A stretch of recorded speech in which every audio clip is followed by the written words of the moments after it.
జై జగన్నాథ. ఇప్పుడు మనం హైదరాబాద్ నుండి కురువాపూర్ దత్తాత్రేయ శ్రీ శ్రీపాద శ్రీవల్లభ క్షేత్రానికి బయలుదేరుతున్నాం. మన హైదరాబాద్ నుండి కురువాపూర్ విలేజ్ వచ్చేసి 184 కిలోమీటర్స్ ఉంది. 3 hours 31 minutes చూపిస్తుంది మాకు ఇక్కడ నుండి. ఈ శ్రీపాద శ్రీవల్లభ మందిరం వచ్చేసి ఒక ద్వీపం, అంటే ఐలాండ్ లాంటిది. ఇది కర్ణాటక ఇంకా తెలంగాణ బార్డర్ మధ్యలో ఉంటుంది. బట్ ఇది కర్ణాటక స్టేట్ కిందకు వస్తుంది. ఈ యొక్క ద్వీపం కృష్ణా రివర్ మధ్యలో ఉంటుంది. అండ్ ఇక్కడ శ్రీపాద శ్రీవల్లభ స్వామి అంటే సాక్షాత్తు శ్రీ దత్తాత్రేయ రూపమైన శ్రీ శ్రీపాద శ్రీవల్లభ స్వామి ధ్యానం చేసుకున్న చోటు, ఇంకా ఆయన ధ్యానం చేసిన గుహ, ఆయన వెలిసిన గుడి, ఇంకా శ్రీ దత్తాత్రేయ ఆశ్రమం కూడా ఇక్కడే ఉంది. Who is Dattatreya? అసలు దత్తాత్రేయ అనగా ఎవరు? దత్తాత్రేయ అనగా Brahma, Vishnu and Shiva, who represents as Trimurti. ఈ పిక్చర్లో మనం చూసుకున్నట్టయితే కామధేనువు అనగా పంచభూతాలతో సమానమైన ఆవు మరియు 4 కుక్కలు కనబడుతున్నాయి. ఆ 4 కుక్కలు 4 ఇన్నర్ ఫోర్సెస్ ఆఫ్ హ్యూమన్ బీయింగ్గా అంటారు. అనగా ఇచ్ఛ, వాసన, ఆశ, తృష్ణ అని 4 ఉంటాయి. అలాగే వీటితో పాటు కొన్ని పురాణాలలో ఆ 4 కుక్కల్ని 4 వేదాలుగాను అలాగే 4 యుగాలుగాను పోలుస్తారు. శ్రీ దత్తాత్రేయుడి తల్లిగారి పేరు వచ్చేసి అనసూయాదేవి అండ్ వారి తండ్రి గారి పేరు వచ్చేసి రిషి అత్రి. అనసూయాదేవికి దత్తాత్రేయుడితో పాటు ఇంకా 2 కుమారులు ఉన్నారు. వారి పేరు వచ్చేసి దుర్వాసురుడు ఇంకా చంద్రుడు. ఈ కలియుగంలో దత్తాత్రేయుడి మొట్టమొదటి అవతారమైన శ్రీ శ్రీపాద శ్రీవల్లభ క్షేత్రం కృష్ణమ్మ వడిలో కురువాపూర్లో ఉంది.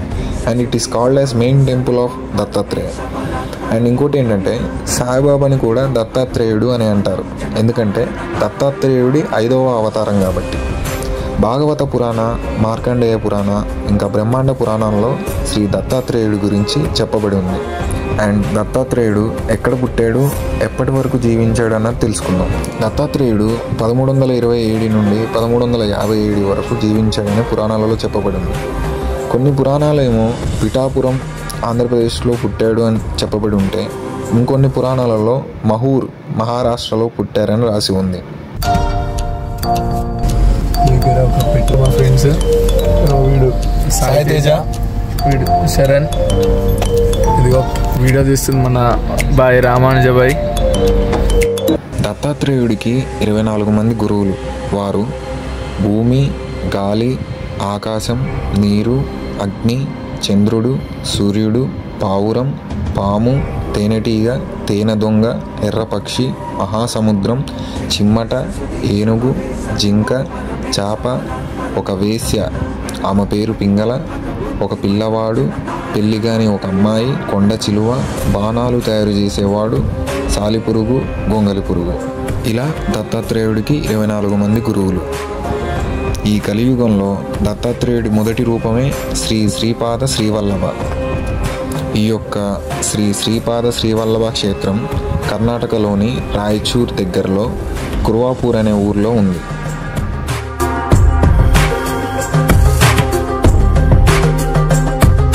ఆల్మోస్ట్ గుడి దగ్గరికి వచ్చేసాం. ఇక్కడ కృష్ణానదిలో స్నానం చేసి ఆ తర్వాత గుడికి వెళ్దాం.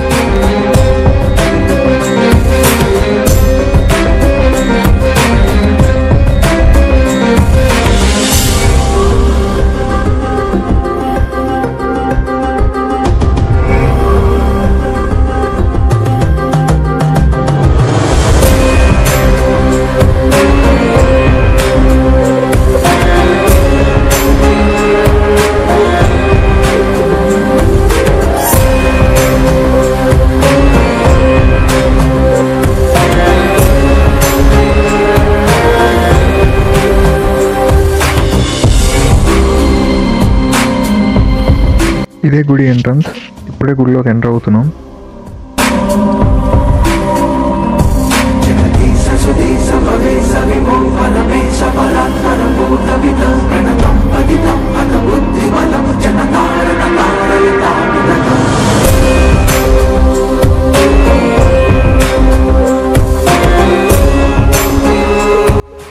ఇక్కడ సీనరీస్ చాలా బాగున్నాయి.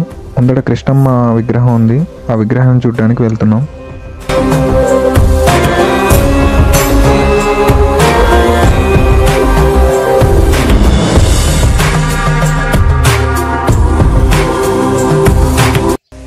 కృష్ణానది ఒడ్డున కృష్ణమ్మ విగ్రహం చాలా బాగుంది ఇక్కడ.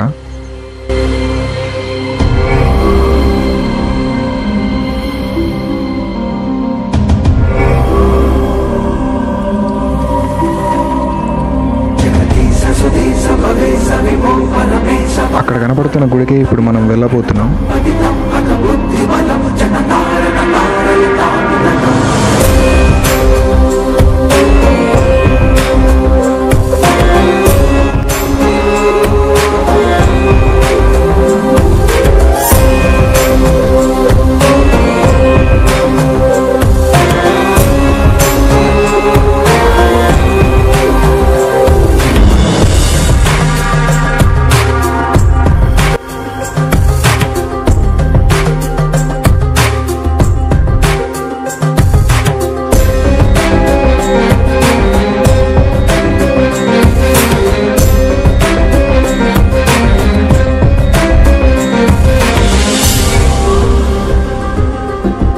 ఈ గుడి వచ్చేసరికి ఒడ్డు దగ్గర కొత్తగా కట్టారు.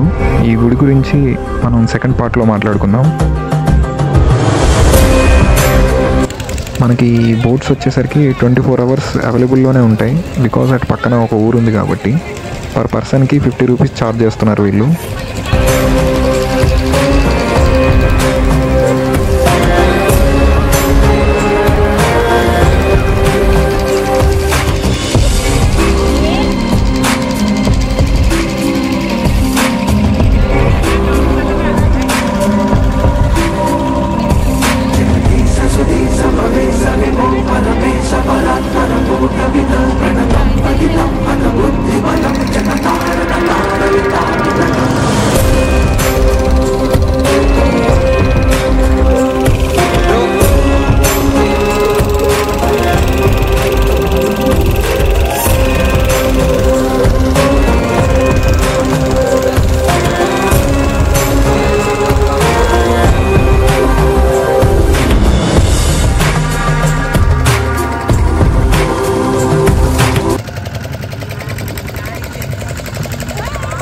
జయ గురుదత్త. ఇప్పుడు మనం కురువాపూర్కి చేరుకున్నామండి. అంటే ఐలాండ్ మధ్యలో ఉండే మధ్యలో ఉండే మందిరానికి చేరుకున్నాము. అక్కడ మీకు కనిపిస్తుండొచ్చు. ఇదిగోండి శ్రీపాద శ్రీవల్లభ దిగంబర దిగంబర శ్రీపాద వల్లభ దిగంబర. ఇప్పుడు మనం ఆ గుడిలోకి తదనంతరం అగస్త్య మహాముని గుహకి కూడా వెళ్ళబోతున్నాము.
ఈ ప్రదేశంలోనే శ్రీ శ్రీపాద శ్రీవల్లభ స్వామి ధ్యానం చేసుకున్నారు.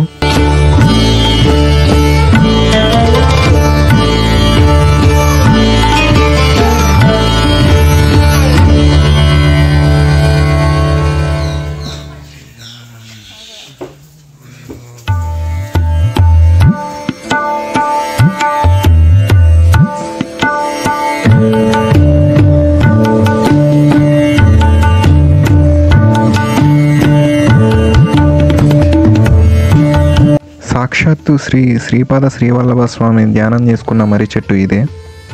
అండ్ ఇంకొంచెం ముందడికెళ్తే శ్రీ శ్రీపాద శ్రీవల్లభ స్వామి ధ్యానం చేసుకున్న గుహ కూడా ఇక్కడే ఉంది.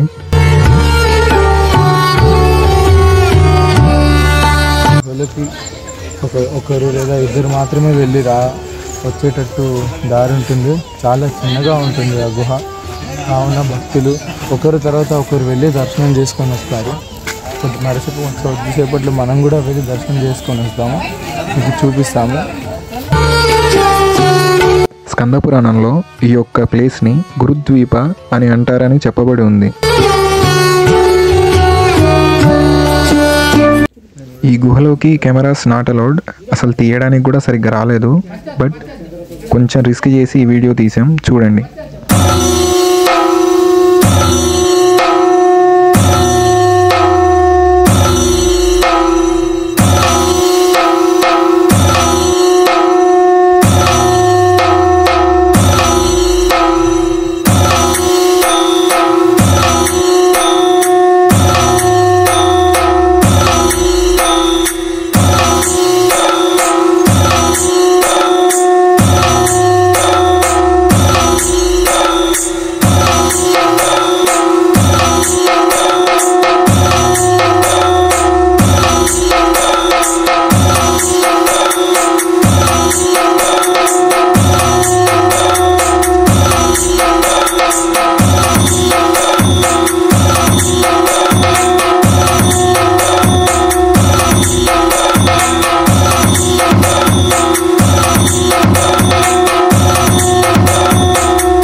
నిజామ్స్ గవర్నమెంట్ ఉన్నప్పుడు ఈ కుర్వాపూర్ని కుర్వాలయగా కూడా పిలిచేవారు.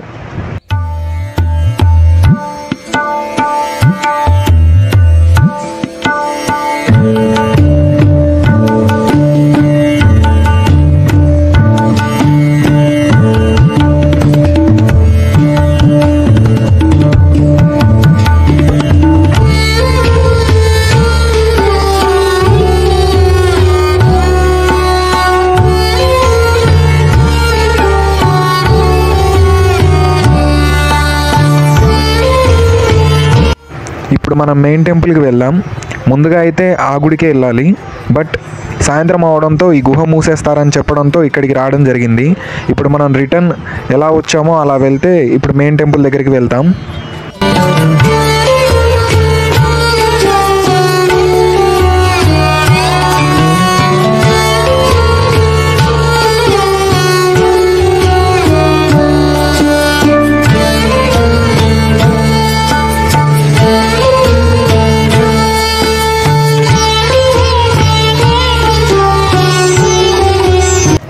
మేము గుహలోకి వెళ్ళే ముందు ఈ తాత వాళ్ళని అక్కడ చూసి వీళ్ళని అడిగాము వీళ్ళు ఎక్కడ ఉంటారని. వీళ్ళు ఈ ఊర్లోనే నివసిస్తూ ఉంటారంట.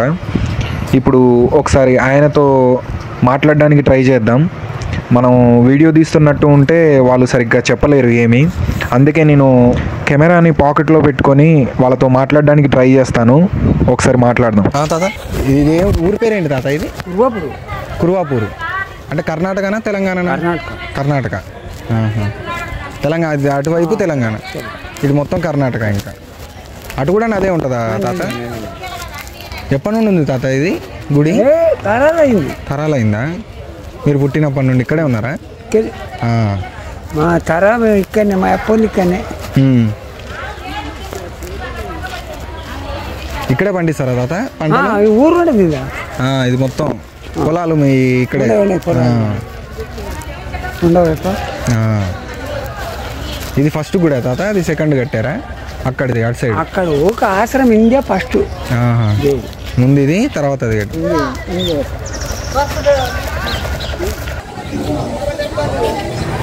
ఇదే మెయిన్ గుడి ఎంట్రన్స్. మనం గుహ నుండి ఇటు సైడ్ నుండే వచ్చాము. ఇప్పుడు స్కంద పురాణంలో ఏమని చెప్పబడి ఉందంటే దాదాపు 28,000 మంది హిమాలయ యోగులు ఇంకా సిద్ధులు ఇక్కడికి వచ్చి శ్రీ దత్తాత్రేయుడి ఆశీర్వాదం తీసుకున్నారని చెప్పబడి ఉంది. మేము వెళ్ళే టైంకి ఇక్కడ కీర్తనలు జరుగుతున్నాయి, వినండి.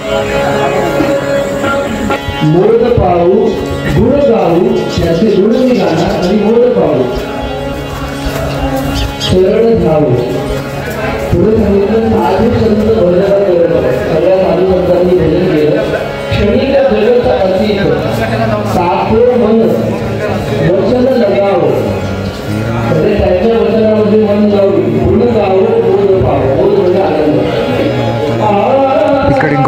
చెప్పవలసింది ఏంటంటే ఇక్కడ ధోతి పంచలతోనే లోపలికి ఎంట్రీ ఉంది, ప్యాంట్ షర్ట్లతోనే లోపలికి ఎంట్రీ ఉండదు.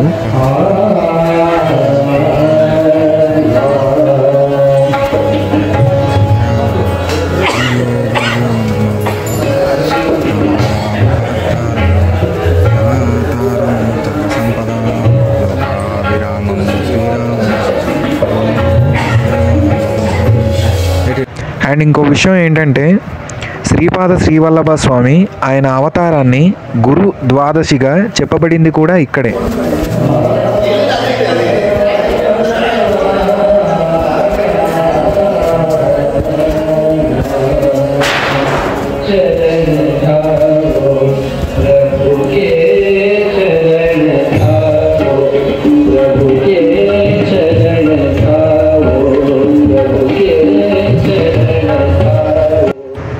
అండ్ ఇక్కడితో ఇంకా వీడియో పూర్తవ్వలేదు, ఇంకా మనం ఆశ్రమం చూడాల్సి ఉంది. ఇంకా 4 గుళ్ళు ఉన్నాయి ఇక్కడ, బట్ సాయంత్రం అవడంతో కుదరట్లేదు. పార్ట్ 2లో మిగతా ఆశ్రమాన్ని ఇంకా 4 గుళ్ళని మనం దర్శించుకుందాం.